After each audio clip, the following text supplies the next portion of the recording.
todo teste sempre vai começar na necessidade do cliente.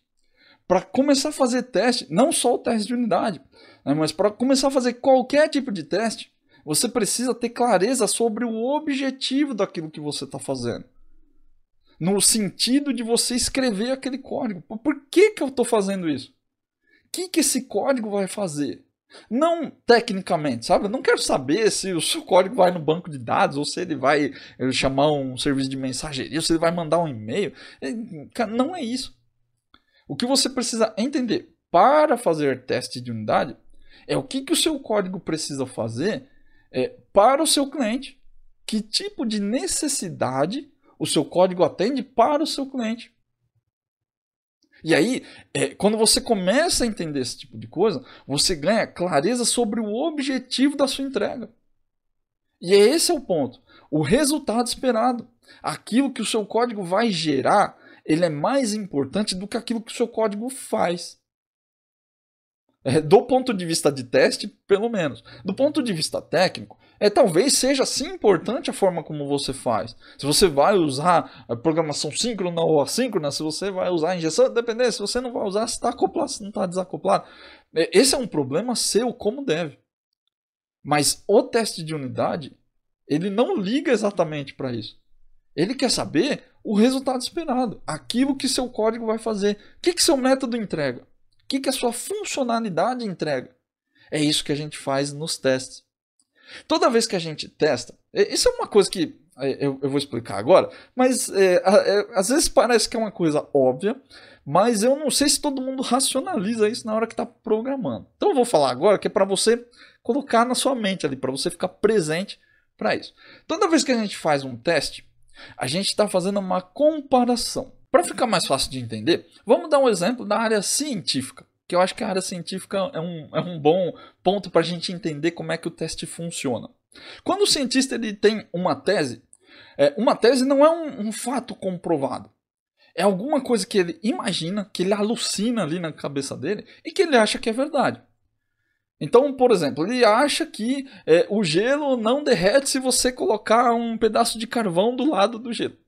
É uma tese, é alguma ideia maluca ali que ele acha que é. Ele começa a fazer experimentos, ele começa a fazer, montar cenários, né, situações onde ele consegue colocar um pedaço de carvão de um tamanho, um pedaço de gelo de outro, com uma temperatura X, com uma temperatura Y, com uma luz diferente, com, sei lá, uma superfície diferente, e ele vai testando vários cenários diferentes para comprovar se aquilo está errado ou se aquilo potencialmente pode estar certo. Com base no que ele faz essas comparações?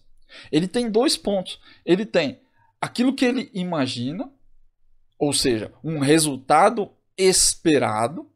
Se eu colocar o gelo ali do lado do carvão, ele não vai derreter. E ele tem um procedimento que ele executa e ele verifica se o resultado daquela execução bate com aquilo que ele espera. Então a gente tem um resultado esperado, uma ação que vai ser a contraprova desse resultado, e essa ação ela vai desencadear um outro resultado. E aí o teste nada mais é do que comparar o resultado esperado que você tem com o resultado de uma ação que você quer usar como contraprova. Todo teste que você faz dentro do software é a mesma coisa. Você vai chamar um método que você acha que tem que retornar 2. E aí depois que você executa, o resultado da execução do seu método, da chamada que você faz lá no seu teste de unidade, ela tem que dar 2.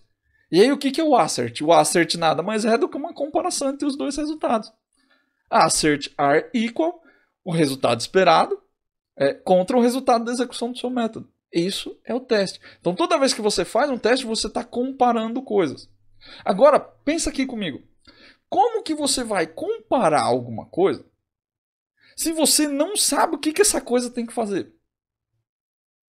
Como é que você vai ter um resultado esperado se você nem sabe direito qual que é o objetivo daquilo que você está fazendo? Não tem como. Se você não sabe aquilo que precisa ser comparado, você não consegue fazer teste. E é por isso que eu digo que o teste começa no requisito. Porque é o requisito que vai falar para você o que a sua feature precisa fazer. Porque o que a sua feature precisa fazer está relacionado a uma necessidade do negócio. Então o seu teste tem que começar por lá. Ele não tem que começar no seu código. Antes de você meter a mão no código para fazer um assert, você precisa saber o que seu método precisa gerar. Antes de você sair apertando F5 para clicar nos botões da tela do seu sistema, você precisa entender o que o sistema deveria fazer. Senão você só vai ficar clicando e achando que as coisas estão certas porque não estourou uma exception. É por isso que a gente faz teste viciado. É porque a gente não sabe o que o requisito pediu. A gente não sabe o que precisa fazer originalmente. A gente só tem a ideia de que aquilo que a gente fez está certo. Por isso o seu teste vicia. Porque na sua cabeça o que você escreveu está certo. Se não deu nenhuma exception, está funcionando. E nem sempre é assim. Se você fizer um parse errado, por exemplo, com um decimal errado ali, de um string para decimal, ele vai funcionar, não vai dar erro. Só que o resultado esperado desse parse pode não ser exatamente aquilo que você quer. Sua lógica pode executar, mas pode ser que era para ter gravado um valor no banco e ele gravou um outro valor. Ou talvez nem tenha gravado. Ou talvez não executou a regra como você queria. Esse é o ponto do teste. Então é por isso que o teste sempre começa no requisito e não no código.